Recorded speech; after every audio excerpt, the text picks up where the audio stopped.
Hey, hey everybody, welcome to the Insight Cafe. I'm your host, 𝗫𝗁cie𝘂𝘁𝗶, and today, I have my dear friend, Sarah Kostin from Colorado. She is a renowned transformative coach and the author of You Are the Blue Sky. That's right. Right. And it's coming out, you can pre-order it, but it's written and she's going to show it to us today. And I've invited Sarah on the show today to talk about creativity, talk about writing and expression. Because to me, Sarah is an expert on those things and helping people with those things too. So welcome to the show, Sarah. Thank you, 𝗫𝗁. It is so lovely to be here and to be chatting with you. Is there anything you'd like to add to that bio? Oh, I thought you did a terrific stand-up job. Check. All right. Scored that one. All right. So I'd love to hang out with you and just talk about how you see creativity. I'd love for you to share with us or with me your experience of writing a book and what's it like and what does expression look like to you? Because I think, people listening to me, I think everybody has really great ideas, but there's so much story that holds us back from really putting out our gifts to the world. Like I'm starting to write a book or translating a book into Thai, and I'm looking at this blank page thinking, oh man, it's going to be terrible. And I haven't even started yet, And I think so many people deal with that. And I wonder if you could shed light on that. Yeah, I love this topic and I could probably talk about it for hours. I just heard a really cool statistic the other day, and I didn't fact check it or anything, and I might get it slightly wrong, but it was something along the lines of 80% of people want to write a book in their lifetime. 80% of all people, which is like a pretty big number. And only 1% of those 80% actually finish a book. So according to that statistic, we are missing out on so many beautiful diamonds that write in the world. Well, actually, that's why I kind of started this podcast, because I was having so many amazing conversations with people in my network. And I was like, gosh, if other people could just listen to this conversation, it would change their life. And I realized that these people that I were talking to, they may or may never do their own podcast and share their story. I was like, well, it's up to me then. Well, not up to me, I'd like to be the person to, get their story and put it out there to the world, Yeah, and everybody's story is important. And because we can see each other in other people's stories. Like we're all connected, right? And so no matter what our story is, we hear and see ourselves in that. And it can be really validating and affirming, and create the sense of belonging. And one of the things I actually like about my book is that I don't have an overly dramatic story. Like I didn't have, a big traumatic event in my life, or something, like most books that are a personal book is about, like climbing a mountain or like overcoming a huge adversity or, which are fascinating stories. But I kind of liked the fact that I'm kind of just a normal person. I'm just a normal woman, who had lots of kind of little things in my life change, and it's kind of subtle, but I felt like the way I saw my whole life was different. And so I started to write because I wanted to share these really subtle stories about just becoming less of a people pleaser, or kind of getting some more like closure and understanding around my parents' divorce when I was little, losing my cousin. So like they are big events, but there's not like one overarching event. And so what I like to think is that like other people will hear these stories and see themselves in my story, because a lot of it is just everyday occurrences that other people go through as well. What I heard from that is how there's a premise, right, to expressing yourself. Like it has to be big, and it has to, I'm trying to find the word in English. Like it has to be like highlights, like, oh my God, like fantastical, right? Is that like, it has to be fantastical to get readership. And I think what I'm hearing from you is, yeah, but your story is important too. And even though Yeah, it doesn't sound like other people's, like you didn't win Olympic medals, but like it's important. yeah, I think it is important because it is so very relatable. And I wanted to kind of share how like just a, a, a librarian, a public librarian, which was my career for a really long Right? time. You were a public librarian, right? Yeah, that's was most of my adult life. That is what I the career that I chose until I became Yeah. a coach full time. Um, and I think we tend to put things on pedestals. We tend to put people and professions and I do that stories on pedestals, right? all day. All day long, you know, and that creates like a separation. It creates a distance or a Mm, gap, like that. Yeah, my story is not important because it's not his story or her story, or because it's not. But there is a mirror. I love that phrase, like the miracle in the mundane.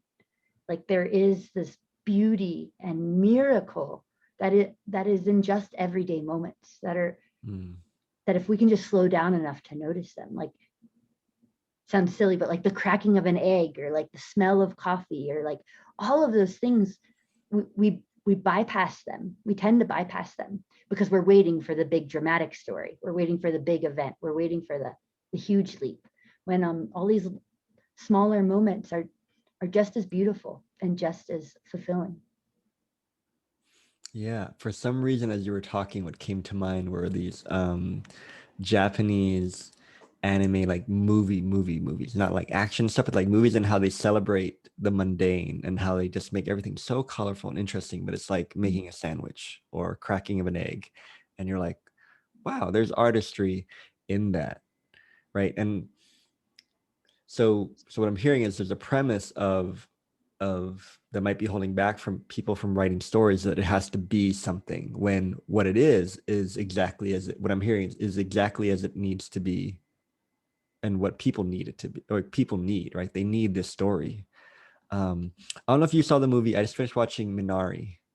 Mm. It's about a Korean family who moves to Arkansas or something to do farming, and the story is about how, they're Asian American, they're moving to the middle of nowhere, and the head of the household, the husband, wants to do farm and sell Korean vegetables to Korean people. But it's not, there aren't these major arcs or something, like the grandmother gets sick, spoiler, but it seems so normal, but there's so much richness in the way that story was told. Yeah. Yeah. And I think more stories like that, I personally um, want to hear and see more stories like that. Because Mm, like um, even in our movies, like so often that it's like there's always a jerk in a movie, right? There's right. always like the bad guy, or there's always like Protagonist, antagonist, yeah. yeah, the annoying character. But just the other night, my husband and I watched a movie where it was like four main characters, and uh, all four of them were really great people. Like they were really kind to each other, and they were really like team players, and they were overcoming like a adversity together. But there wasn't a jerk. There wasn't a like there wasn't a villain, and it was so refreshing mm, because it just felt more true. Because mm, what if there weren't villains? What if everybody was just doing the best they could all the time? And right. I don't So know. I just think those yeah. stories are important to hear and to see.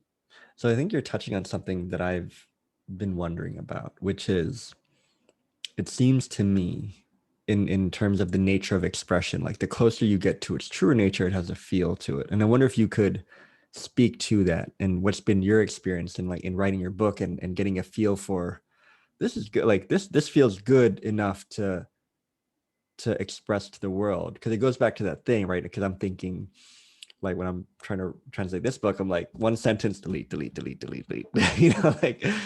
Like it's just like, there's so much judgment and thinking Yeah. on top of this natural expression that wants to come out. Yeah. Well, I think that was actually one of the most beautiful gifts about the process of writing this book, is Mm, that it took from start to finish, it took me about a year and a half.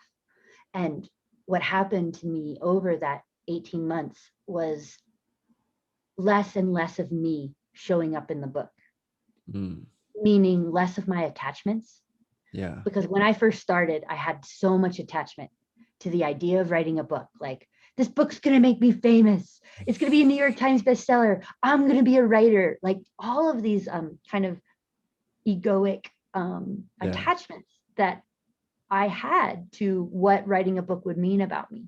Yeah. And just through the process of sitting down and writing it and rewriting, because I also like went through 6 drafts and 6 titles and wrote and rewrote many times, what started to happen is that the book kind of started to have a life of its own.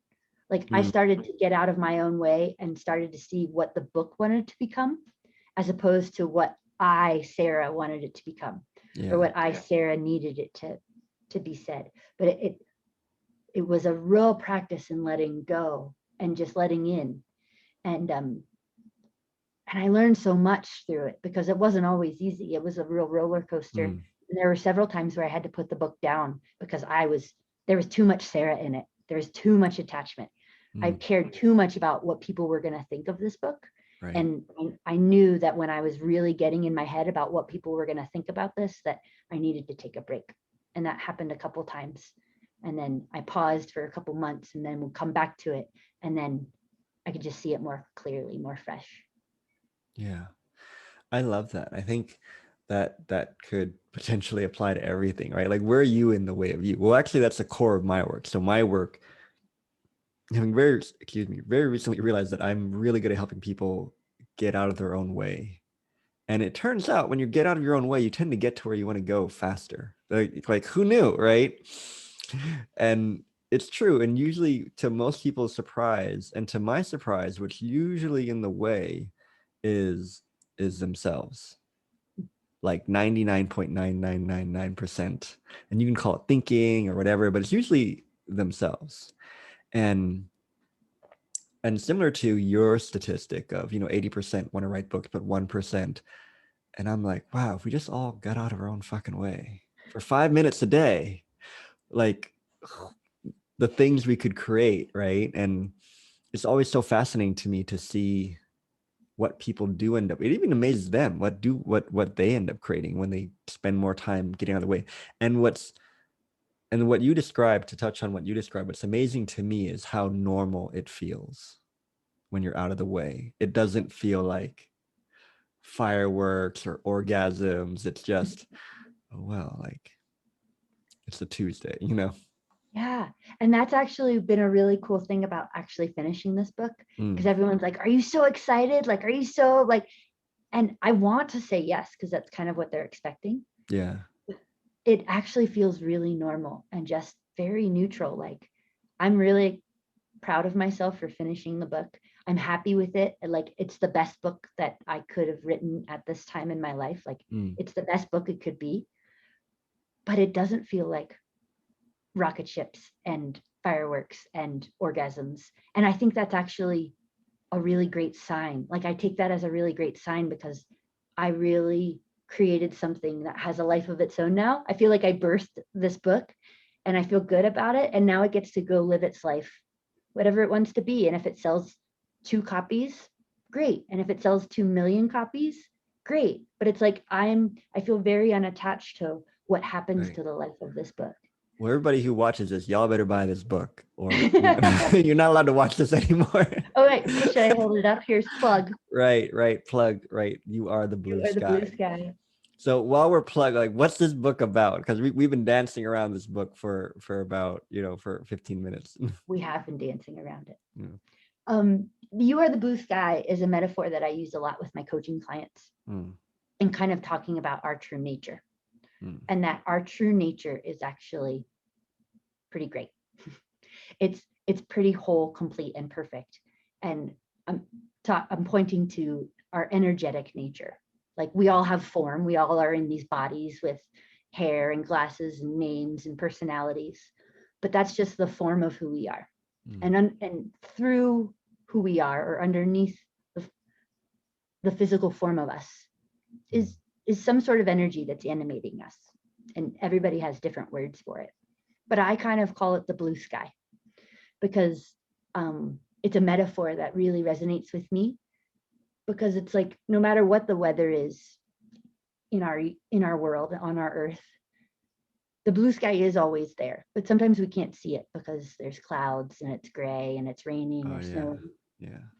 And I live in Colorado, which is an extremely intense weather system. Like, we have 6 or 7 months of winter where it snows a ton, and the temperature and the weather, it fluctuates so rapidly and so intensely that we can have 40 or 50 degree temperature swings from the morning to the night. Yeah, it's a very intense weather system. So I talk a lot about weather in the book, but it's all as metaphor. So essentially, our energetic nature, our true nature, is the blue sky. And then we have clouds of thought that pass through. And we often over-identify with our thought, but really they are just clouds of thought that come through. We feel them. They feel real. We feel the entire experience of that cloud. And then the clouds move on, and we can always come back to this blue sky nature. So that's, in a nutshell, kind of the overall arching theme of the book. But I really just use personal stories from my life to illustrate how I started to see it more and more, and how my life started to change for the better. And in an effort just to show other people that they're never stuck. They're never stuck in a cloud. They're like, our experience is always shifting and changing, and you can always shift it and change it. Or you can always just come back to the blue sky, which is who you really are. That's beautiful. Again, y'all better read this book. Yeah, I'm seeing now how even me, like, I get stuck in the clouds from time to time, or most of the time. And it's so helpful to have somebody point to like the blue sky, like, hey, like, just as a reminder. And I'm thinking how, again, to the premise that we started with, like, there's so many stories of expression that are just dying to be in the world, and if not for people being stuck in the clouds. Yeah. And it's very easy to kind of see this metaphor and get what I'm pointing to, or get what we're pointing to, and then leap to the conclusion that, oh, well, I never want to be in the cloud again, right? Like use it as a technique or something, or like Right. have a goal to always be in the blue sky. Right.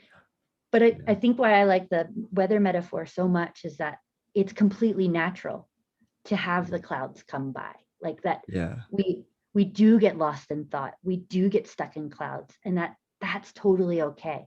But isn't it nice to know that it's not permanent and it's not who you are? I wonder if you could give us an example of a client or a personal experience to make that metaphor like tangible. Sure. It's like one cloud of thinking that I often get wrapped up in, and this is something I've seen maybe most recently, is I used to be really scared to post on social media. So I love to write. I love writing blog articles.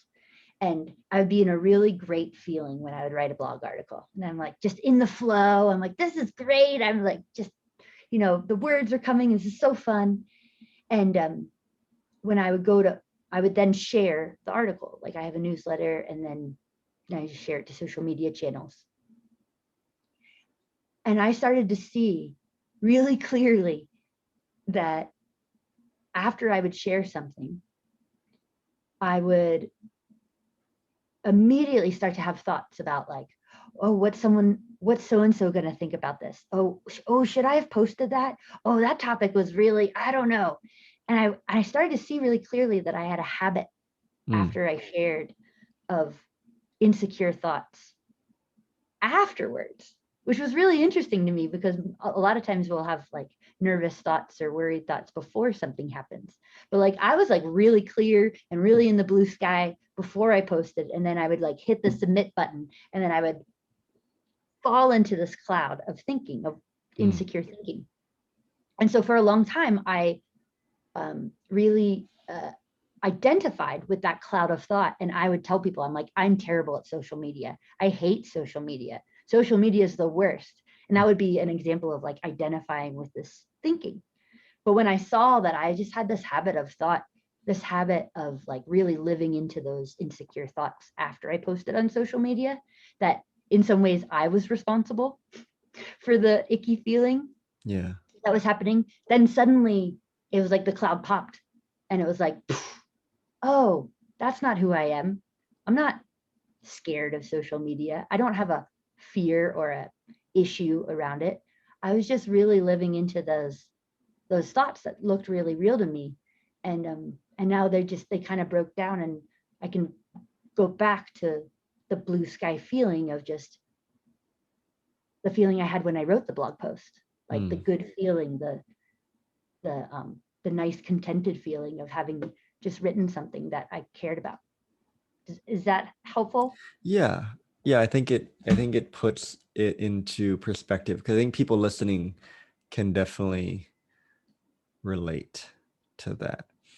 Because it's interesting. I'm realizing now we all have, like you said, a really key word for me, which is habits, right? And I think what's coming to me is, it seems to me that you're really good at picking up where people's thought habits get in the way of their expression of creativity and writing. And how I can see now how that would be really helpful if I have things I want to express in the world, but I'm getting my own way, right? Yeah. And it Right. goes back to like the true nature, like our part of this, our true nature of all of us is creativity is inherent in that. Like we are innately creative, all of us. And it's not something that we have to effort at. We don't have to be creative because we already are creative.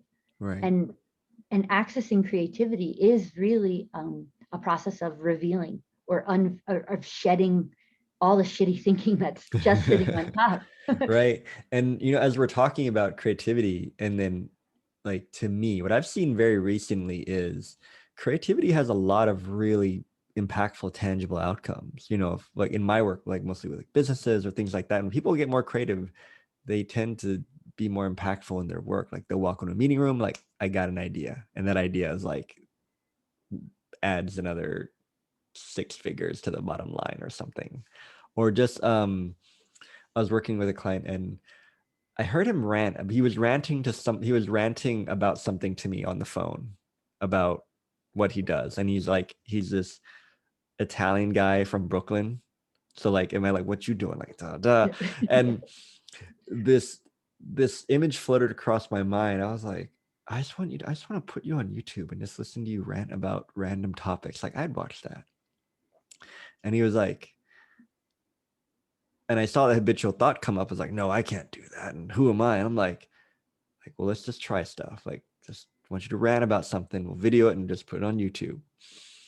And I hope he does it. That like he's working on it. But it's little things like that are like just expression, right? And I think there's this other side to this too that I'd love for you to speak about how there's something about pure expression that touches the truth in us, right? And like, when someone's just being real and raw, it touches something inside of us that makes us want to give them our attention. Like, what do you think that's about?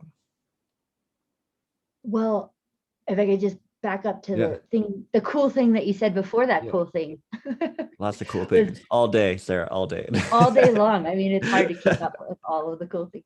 But like what you said about just having that client like rant on YouTube. Right. Like, because I think you're pointing to something that I also feel is true, is that authenticity and creativity are actually synonyms.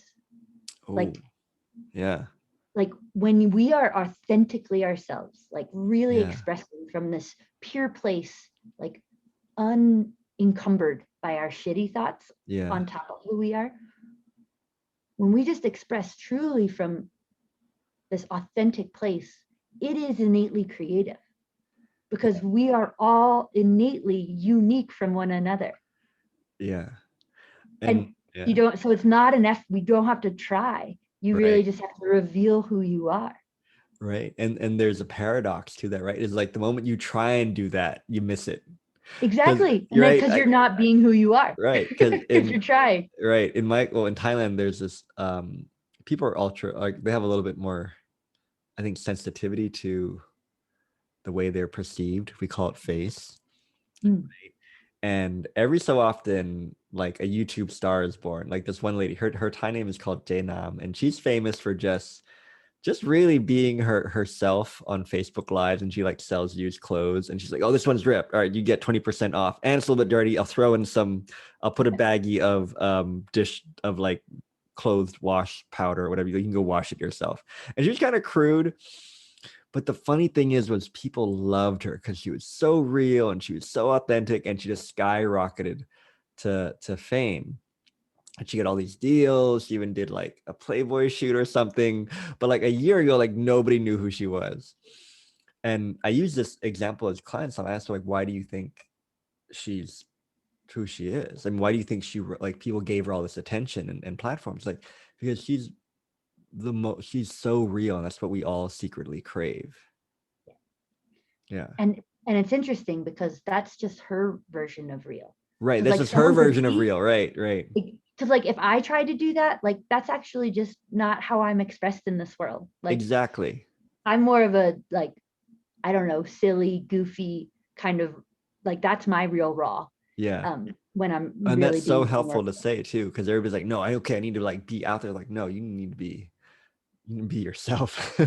right. Because if I Right. went out there and tried to be like a hard ass, or like, I don't know, Rude and like stuff. It'd be like, yeah, it wouldn't work. work. It wouldn't work. It wouldn't work. Yeah. Yeah. So And getting in yeah, touch with that, right. I That think was my next that's where question. writing can be really helpful, because Mm, you don't ever have to share your writing, but if you commit to doing it, your voice will naturally start to come out over time. um and it's just a cool tool to kind of get access to who you really are. mm. And there's lots of tools out there. Writing just happens to be one that I really enjoy. So that's cool. I've never heard that before in the way you just said it. So I'm going to reflect. The way you said it is, writing is a great tool of just getting in touch with yourself. So I went with a friend the other day to do pottery, right? Like, and she had the pottery wheel, and I was like I spent 2 hours trying to make a cup out of like wet clay. I gave up. I was like, fuck this, like, and fuck pottery. But my friend, that was like her church. Yep. Like pottery was going to church for her, and like she was banging out these beautiful mugs and stuff, and I was like, and I saw my frustration because I was trying to go to church making pottery, but That's that not your wasn't church. my church. That wasn't my church. And after I was like, fuck this. But I felt her presence being in church. And I was like, well, this is obviously why I came here. I came to hang out with you while you did this pottery thing. And it was so cool to see. And there's this big to point to, there seems to be, when you're in touch with that space in you and your true self, there seems to be a presence or a flavor that comes out of you. Like the image that comes to mind is like when you're making bomb ass stew and the flavor is like somebody cooking something, like, hey, like that's what it looks like to me right now. Like, what do you make of that? Yeah. Well, I think that's so interesting, because I think we see that in other people, and then we misattribute what's happening. So Right. like your friend, we see this like presence about them that happens when they're doing pottery. And the same thing happens, I think, with writing. So like, even if someone's listening or watching this and they see how excited that I get when I talk about writing, they could misattribute that, oh, writing is the thing. Writing is the, I want to feel like she feels. I want to feel that presence. I wonder if it's writing. Right. And so then they're after the present feeling, and they go after the vehicle. But there's infinite amount of vehicles, or infinite churches, right? Writing just happens to be one vehicle for me where I get really present and my true voice can come through. But it can be anything. It can be, because it's not the writing and it's not the pottery. It's back to our true nature. It's like when it's something that naturally happens when we get out of our own way and have less thinking,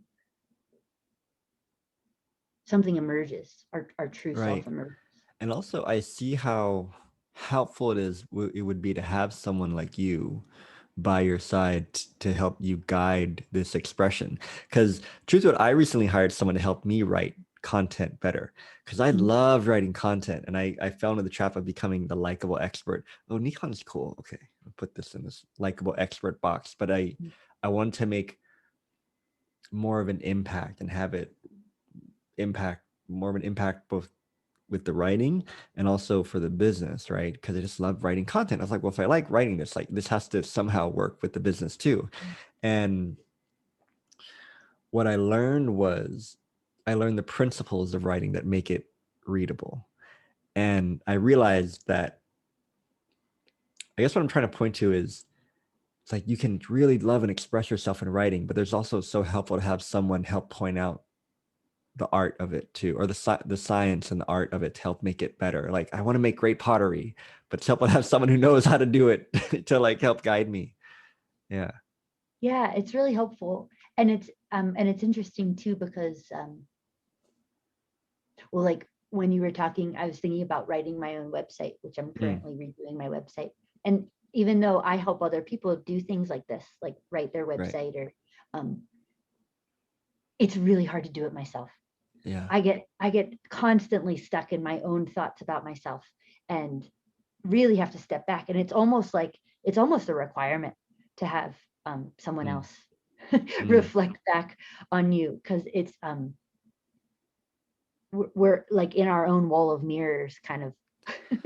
Yeah. It's hard to see. I don't know if I'm articulating. So that's very true, right? Because as talented and as qualified you are, and like you're still, it's kind of a wall of mirrors, or going back to your original metaphors, it's like a wall of clouds and you can't see for shit. But even though it's like it's in here somewhere, I'm trying to just, but it's so helpful, like the door's over there, like that. Yeah.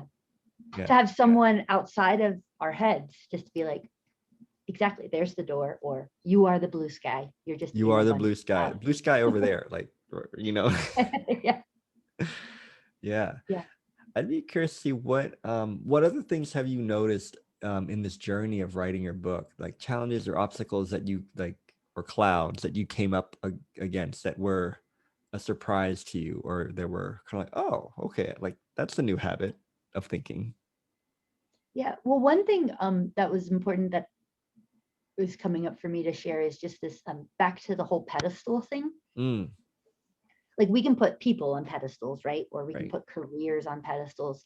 But I was really putting, for most of my life, I put being a writer up on a pedestal.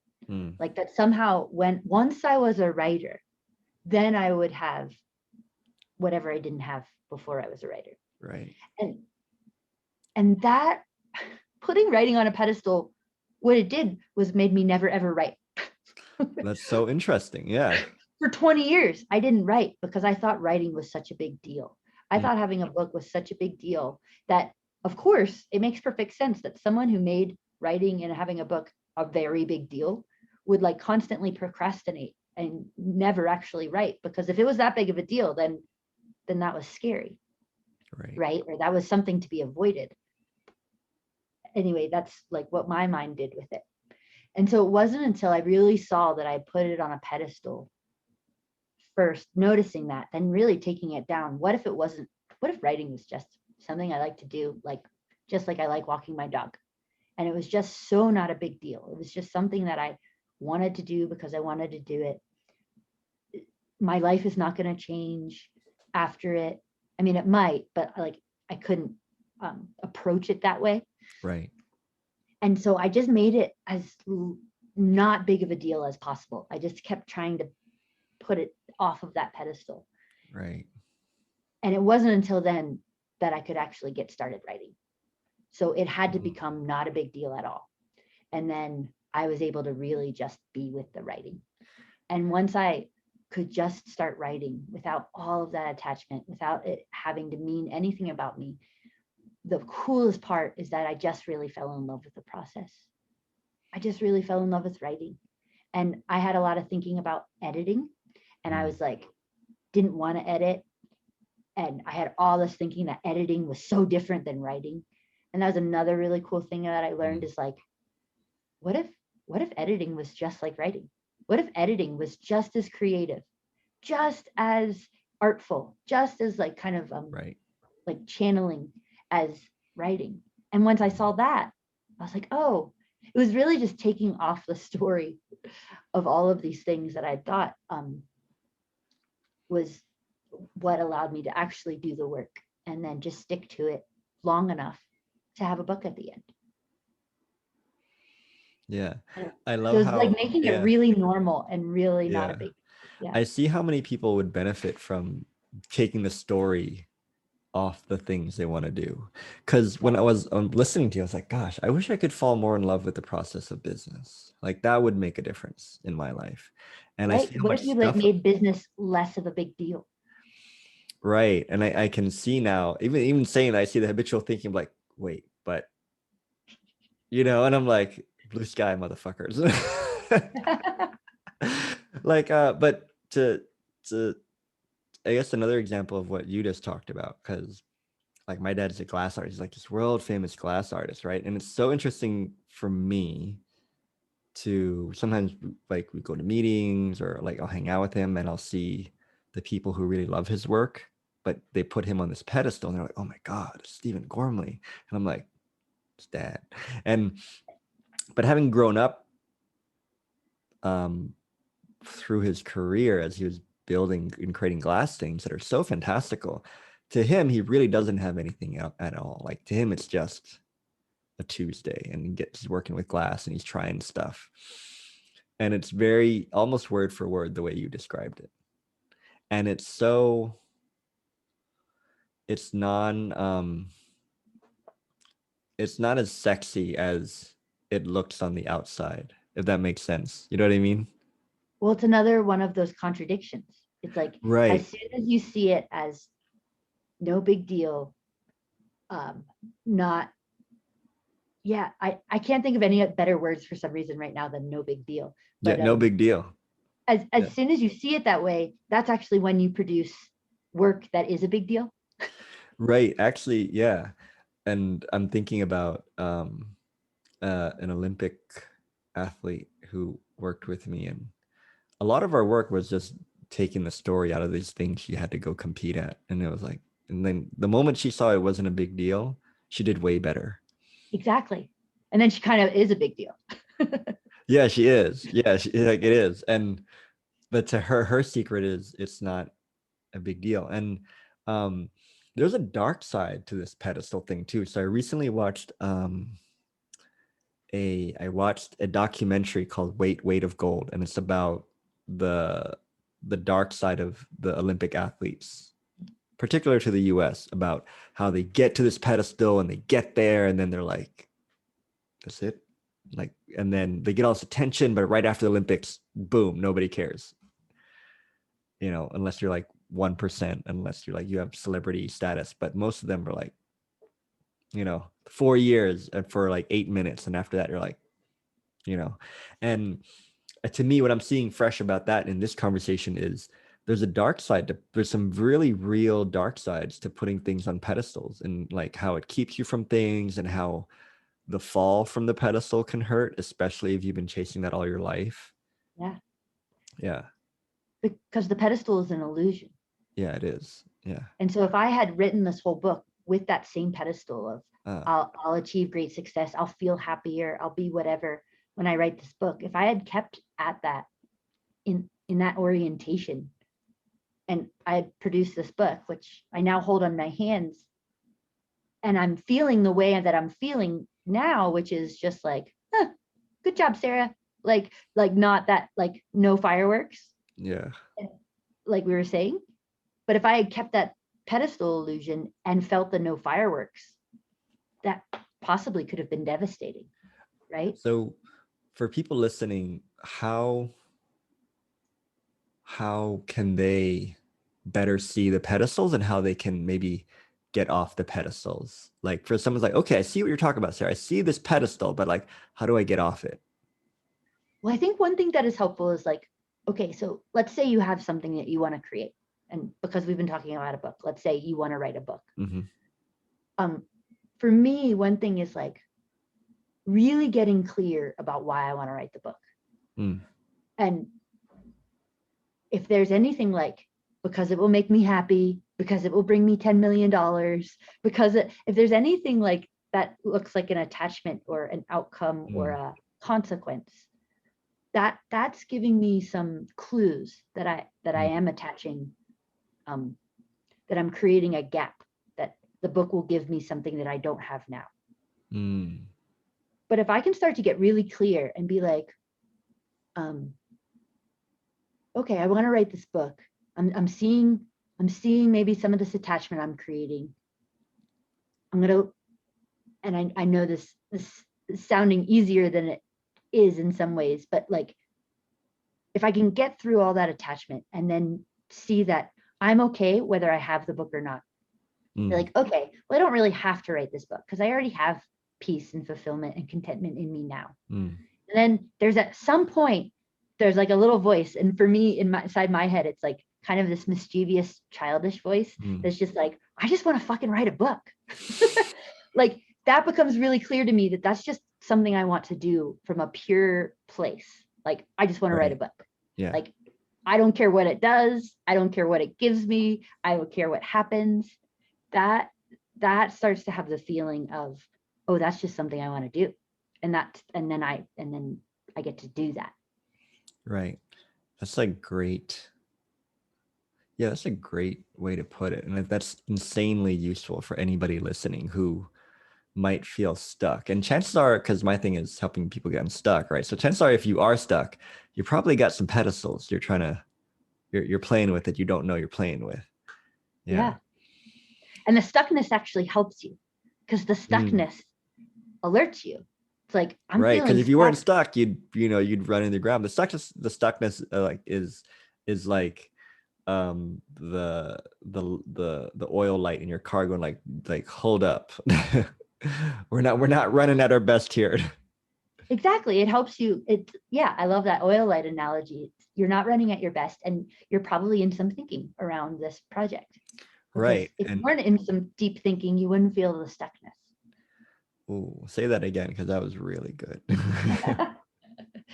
We only feel stuck when we're in a lot of thinking about our lives. So if you weren't in thinking, you wouldn't feel the stuckness. To flip it, when we're not in a lot of thinking, we just feel clear. And it feels like unstuckness. Yeah, and it feels more okay. Right. I think that's so helpful. I think a lot of the alternatives out there is to like hype the shit out of yourself and like, okay, let's go. It's like, oh, let's like, no. Like, that's not helpful, because I think the premises are, if you do that, you'll get unstuck, but that's just revving up the engine that like you're probably going to break it more, if anything. Right. You're actually adding more thinking, more. Well, yeah, more thinking. You're going to like do real damage. Yeah. Yeah. Well, that was really helpful. Yeah. And you can use the book as a metaphor for whatever you're creating, obviously. Right. Yeah. Yeah. So I want to respect your time. So lastly, I'd love for you to do your plug. Like, tell us, where can we hang out with you? Where can we find the book, and where we can, like, if we want to work with you, where we can do that? Like, tell us that. Okay. You can basically find me on my website, which is my name, Sarah Kostin, which is And I'll put that in the description. Yeah. KOSTIN.com. And that's just kind of the hub of where all of my things live right now. My blog and a link to pre-order my book. You can sign up for Which my y'all newsletter. better order. No That's joke. right. Wait, so do people, is there a thing where like the first certain number of pre-orders get signed copies? Just for Nikon. Okay. It's recorded. The first person named Nikon to pre-order my book gets a signed copy. Done. Yes, we can work something out. All right, cool. And lastly, if you were to give a gift to the world, what would that gift be? I love telling people that they're not broken, that if they feel deeply, if they have lots of feelings and they feel like a hot mess, like they're doing it right. Like they're doing life right. Like that's actually how we're built, is to feel life. Like we're feeling creatures. And I write about a lot of this in my book, about that we are actually feeling creatures and we move through life feeling life. And so many of us just want to only feel the good feelings. But like feeling the rainbow, the spectrum of life, is what life is all about. And so it's not a sign that you're broken. It's a sign that you're doing life exactly right. And then it's all okay. That's really helpful for me too. Thanks for sharing. And thanks for dropping by and dropping great insights. And I really think anybody listening to this is going to get a lot of value out of it. I hope so. Thank you so much for having me. All right. So until next time, I'll see you later. Bye.